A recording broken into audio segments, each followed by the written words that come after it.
Hey guys, welcome back to another video. Today, I'm going to teach you guys how to solve a Megaminx, and you'll have to bear with me because this cube is a little bit loud.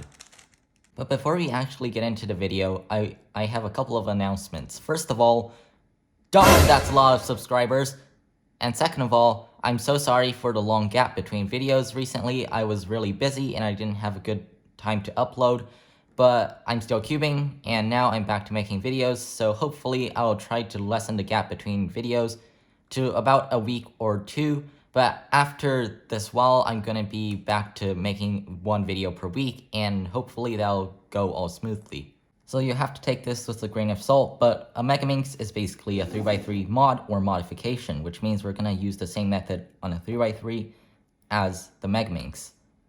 But because the Megaminx is a little bit more complicated, we're going to use the beginner's method on this one, even if you know a more advanced method such as, I don't know, CFOP, RU, ZZ.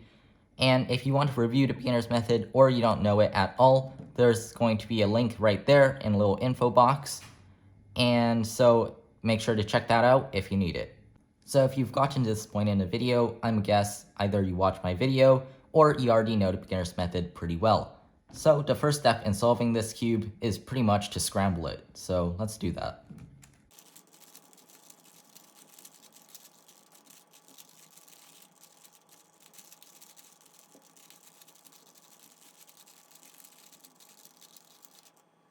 And I'll say that hand scramble was enough, but if you're in like a competition or something, it's better off to follow the WCA guideline scramble thingies. So, as all 3x3 modifications go, usually we start with the cross, and basically that's what we're going to try to do now. So, the cross is kind of similar to 3x3, except we're kind of making a star here, so we want all of these to be white, and all of these to match. So first of all, I already see this little segment right here. We can just turn it down to match this. So now we have one piece of the cross, and I also see this yellow piece. The yellow is quite far, it's all the way back here, so we want to move this piece over. So I kind of like to move it over here so that you can turn it to the next face all the way until it matches. So there's really no algorithms, it's kind of intuitive. You'll get used to it after a while. And so as I'm turning this, I also see that this can match, so we can just put this down. And then when we're turning this, the blue will come up and like this. So when you have this case, you just want to turn it down. The yellow's going out, but that's not a really big deal. We can put this down and move the yellow back. So the last one we need is red, and we see red is right here. So we'll just move it all the way to where it's supposed to go, right here. And of course, we'll turn it down. So there you go. You have the cross, except it's kind of a star. So if you solve the 3x3, usually the next step is to do the corners. Or if you're using FTL, you can do both at the same time, but I'm not going to go into that in this video. So the first time you're solving a Megaminx, I suggest you do the corners first and then do the edges. So right here we see a white, blue, and yellow corner, and that will go in the white, blue, yellow slot, which is right here. And one thing you might notice is that white is right next to yellow, but just get used to it.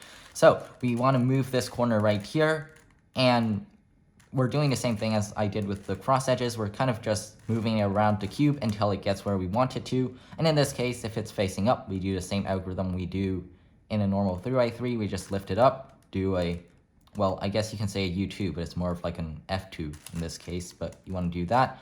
And put the slot back down. And now this corner is all oriented and ready to be inserted. So we can just do the normal insertion algorithm. You lift the slot up, move the corner in, and of course, put the slot back down. So I'm going to walk through the rest of the corners kind of quickly. But so we see this corner right here. We have white, red, and green. And we want to move that to where it's supposed to go. So I know that this corner is going to go here because the colors match. And of course, we'll just kind of swing it around the cube till it is where we want it to be. I see this F12 pair, but just for demonstration's sake, I'm going to break it up. And we want this corner to be here. Lift the slot up, put it in, and put the slot back down. Now, it takes a little bit of time to get used to finding all of the pieces, but eventually you'll get used to it.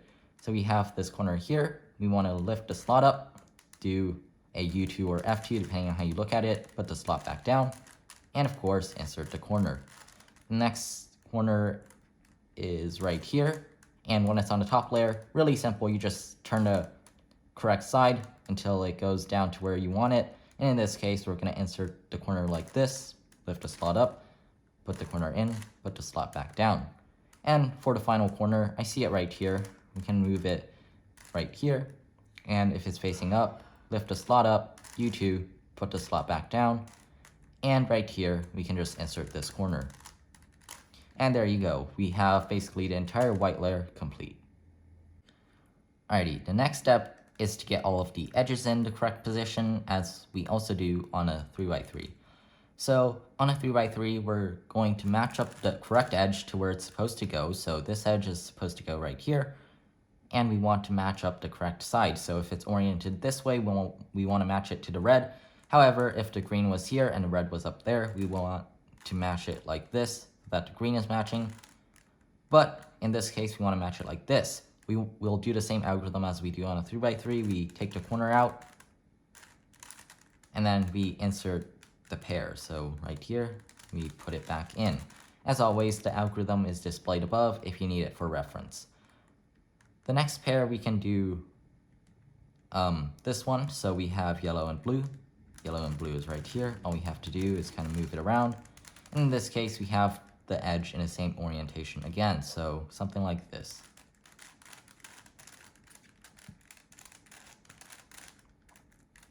Next up, let's do blue and red. So that's all the way back here. I'm gonna move it here. And in this case, the red is matching, so we'll do the algorithm with our left hand, so kind of mirror it. And that's gonna be the second algorithm down in the top. And we'll take the corner out and then insert it. And there we go. So the next step is, of course, we're gonna keep on doing the edges and do this one. And we also have the last one, I believe. So that'd be green and purple. And you want to make sure you're using the correct shade of green, or else it won't work very well. So again, it's on the left side, so we're gonna do the algorithm with our right hand. And there we go, we have all of the edges inserted. So for our next part of solving this cube, we're actually going to do this entire part. So we're going to finish everything except the top layer. Now, how are we going to do this, you ask? Well, we're going to pretend that this center is our bottom color. So we just do the cross as normal here, but making sure not to disturb anything we've already done. That's not too hard for the first few. So of course we have this piece which goes right here. Just move it so that it matches and put it down. And we also see this piece, so that could go here, and again, put it down. So now we want to do the corners, so we can insert this corner right here, like we did before. And then we also have this corner, so we find the other purple corner. That'd be somewhere here. Well, this one's actually going to go right here, so we can do this one first. We can insert this corner like this. And then finally we have the last purple corner, so we can just look for any piece that has purple on it, and that'd be this one, and we can insert it. So as you can see, we basically finished this layer if it's kind of like the cross, and now we can do this piece. So this piece, of course, we insert it with the edge insertion algorithm like this. And then we want to do this piece, so dark green and light blue. Where would that be? So that's right here. We want to match it up to its corresponding color. Insert that. We have the dark green and light blue pair. And there we go. We have basically, we did the same thing on the white side, but now we did the same thing on the purple side as well. And the first two layers are basically complete for this side and the white side. So the next step, as you could have guessed, is use this as the white cross now. So we want to move this piece into here. And this is a little bit tricky because you want to make sure you move anything back that you touched. So if we move this, we want to make sure to put this in, but we also want to make sure to put this back so we don't mess anything up that we already did. Now we see this corner can go down here. And of course we first flip it and then insert it. Now next part is this corner, so that'd be right here. And of course, if it's facing upwards, flip it and insert it. This should all be second nature by now if you already mastered the 3x3. And the next part is this. So we want to move this edge in here. Because it's matching on the right side, we use our left hand to execute the algorithm. And then we have this last part, so we want to find the correct edge. And because it's on the left side, we use our right hand. Very simple. Alrighty, so I did the last center, which is actually here. So here, and then now we have the last bit, so these two centers. Now, it's going to be a little bit confusing as you can't really do this center on its own, as it will mess up this center. So what we're going to do is first, let's put in this edge. So this edge is pretty easy to find. If it's here, then of course you can just put it down. However, if it's in here and it's flipped, you can just simply do the flipping algorithm, and then you can put it back down. But in this case, it's not necessarily flipped, so we can just do this and simply put it down. Now this pair is really easily accessible. We can just find the red piece. If it's in here, you can just move it out, but it's not. So we can just do this. For the last one, you can just insert it like we've always done. Now you might be wondering how we're going to do these two pairs. So the first step is to do this one because we are going to do the red center first.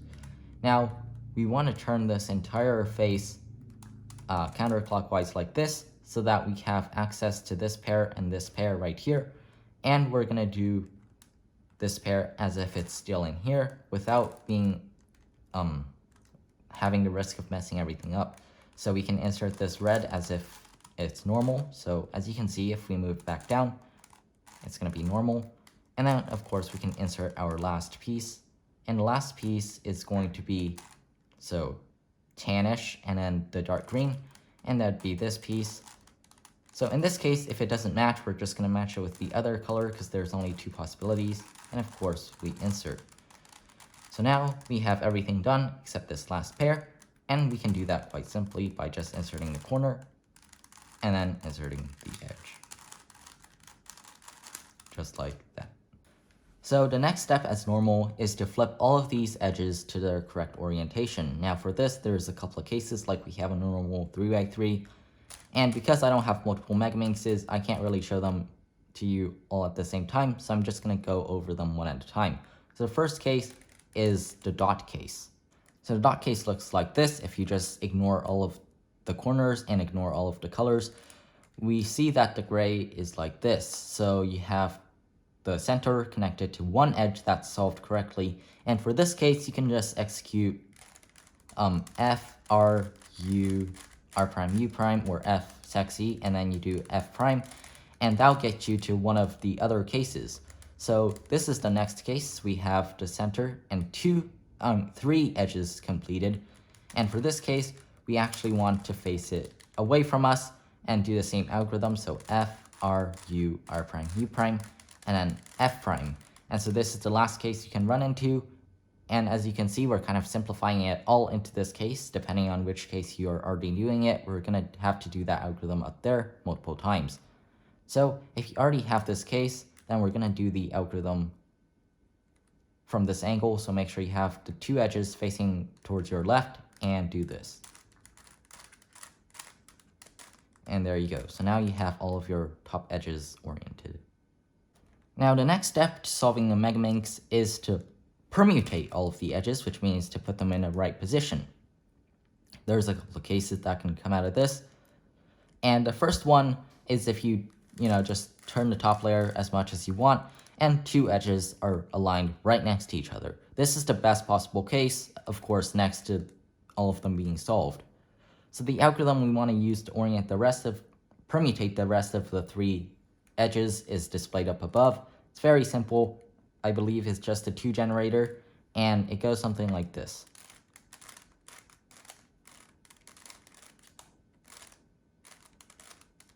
And so as you can see, it permutated these three. I believe it's clockwise. So now they're all solved. However, if you do this algorithm once and it's not solved, you just want to do it again, as I'm not going to show the counterclockwise algorithm because that's just one more algorithm you need to memorize. The next case you can run into is when two of the edges are solved again. However, they are not directly next to each other and there's another piece sandwiched between.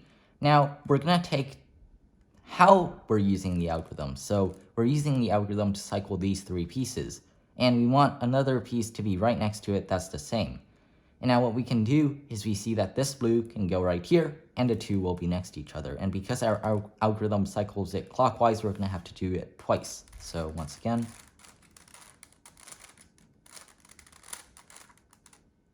and now the blue is over here, we can cycle it again. And there we go. Now these 2 are correct, and we can cycle the last 3 pieces to their correct positions. Now, if your situation doesn't match any of these cases, there's a couple of possibilities.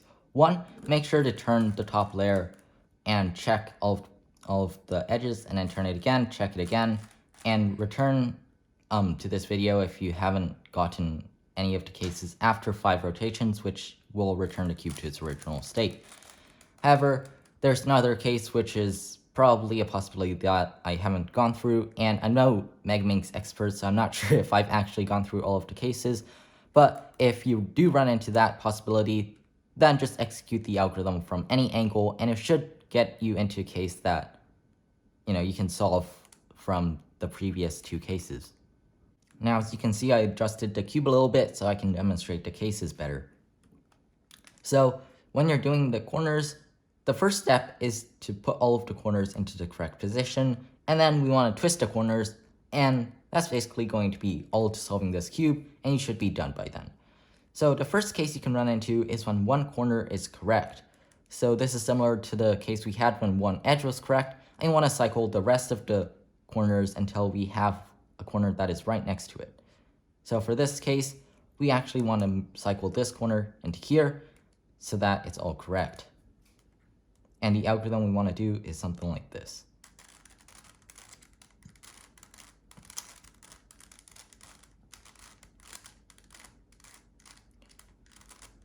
So after we've done that, the 2 corners should be in the correct position. And after we have that, we want to cycle the rest of the 3 corners, and we should be good.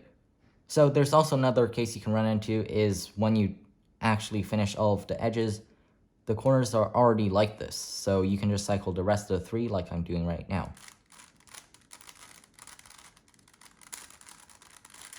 Wow. So as you can see, one cycle didn't do the job, so we can cycle it again.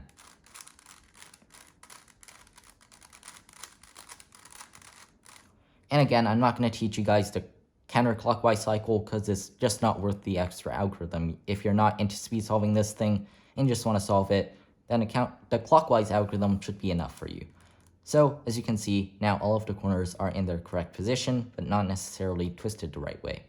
There's also another case that I might have not gone over, and if that's true for you, you can just execute this algorithm blankly on any of the sides, and hopefully you should get into a case that you can recognize.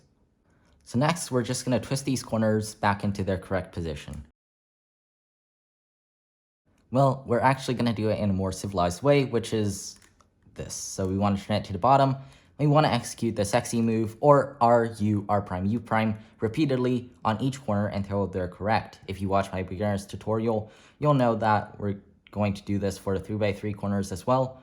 And after you've turned it like this, we're actually going to execute the sexy move from this angle, but you can sort of understand it like this. Something like this. And then we want to turn it to the next corner. So don't worry about the top. The top will solve itself if you're doing it correctly. And then you can move to the next corner. Repeat the algorithm again. Just keep on repeating until the corner is correct. Again, the top isn't very important. And this corner is correct. And we'll turn to this corner, continue repeating the algorithm. And now this is correct. Turn to the last corner and continue doing the algorithm. Now, if you're doing it correct for all of the corners and all of the corners are solved, then the top should all be solved as well. If it's not, then you probably messed up and you might have to go back and rewatch the video. But if you did it all correctly, all of the corners should now be correct, and you can turn the top layer, and there you go, you finished the cube. So that's going to be all for today's video. If you guys have any questions, put them in the comments. I'll try to respond as fast as I can. And if you have any suggestions, requests, or any, anything you just want to say to me in general, of course, put those in the comments as well. So yeah, that's all for today's video. Thank you guys so much for watching, and goodbye. Oh, and also, happy 4th of July.